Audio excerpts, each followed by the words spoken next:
নমস্কার। যদি দেখা যায় আপনি ট্রেনের টিকিট কেটেছেন এবং যে ট্রেনের টিকিট কেটেছেন সেই ট্রেনটা যদি ক্যান্সেল হয়ে যায়, সেক্ষেত্রে টিকিটের টাকা আপনি কবে, কিভাবে, কখন ফেরত পাবেন?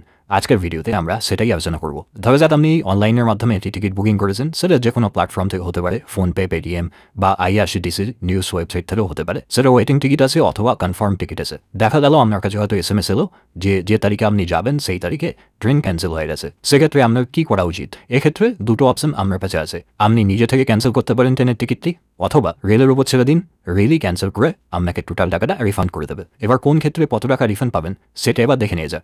যদি আপনি ওয়েট করতে চান যে অটোমেটিক টিকিটের টাকা রিফান্ড হবে, সেক্ষেত্রে আপনাকে ওয়েট করতে হবে আপনার যেদিন ট্রেনের টিকিট ছিল সেই তারিখ অবধি।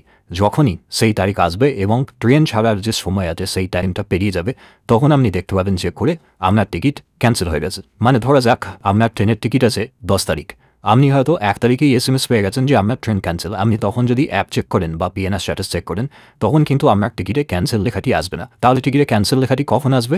10 তারিখে যখন আপনার ট্রেন ছিল সেই টাইম পিরিয়ড যেই পেরিয়ে যাবে, তখন কিন্তু আপনার PNR-এ ক্যান্সেল স্ট্যাটাস লেখাটি আসবে। এবার তাহলে টাকা কখন ফেরত পাবেন? যদি আপনি রেলের ওপর ছেড়ে দেন, অটোমেটিক ক্যান্সেল হয়ে যেন টাকা আপনার ব্যাঙ্ক অ্যাকাউন্টে ফেরত চলে আসে, সেক্ষেত্রে যে টাইমে আপনার ট্রেন ছিল তার থেকে মোটামুটি 2 থেকে 3 দিন আপনাকে ওয়েট করতে হবে। যে ব্যাঙ্ক অ্যাকাউন্টের মাধ্যমে আপনি পেমেন্ট করেছিলেন সেই ব্যাক টু সোর্স অ্যাকাউন্টে আপনার টাকা ফেরত চলে আসবে।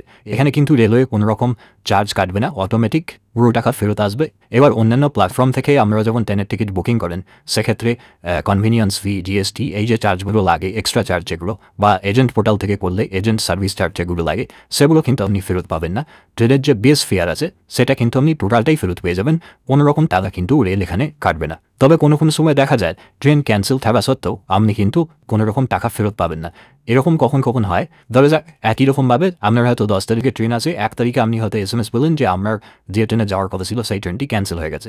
কিন্তু অনেক ক্ষেত্রে দেখাও গেছে ট্রেন আবার হয়তো রিস্টোর হয়ে যায়। সেক্ষেত্রে মেসেজ হয়তো অনেক সময় পাঠায় না, অনেক সময় পাঠিয়েও দেয়, আবার অনেক সময় পাঠায় না। এবার আপনি হয়তো ওয়েট করে বসে আছেন, 1 তারিখে মেসেজও পেয়ে গেছেন, 10 তারিখে আপনার ট্রেন ছিল সেটা ক্যান্সেল হয়ে গেছে, 10 তারিখের পর অটোমেটিক টাকা রিফান্ড পেয়ে যাবো।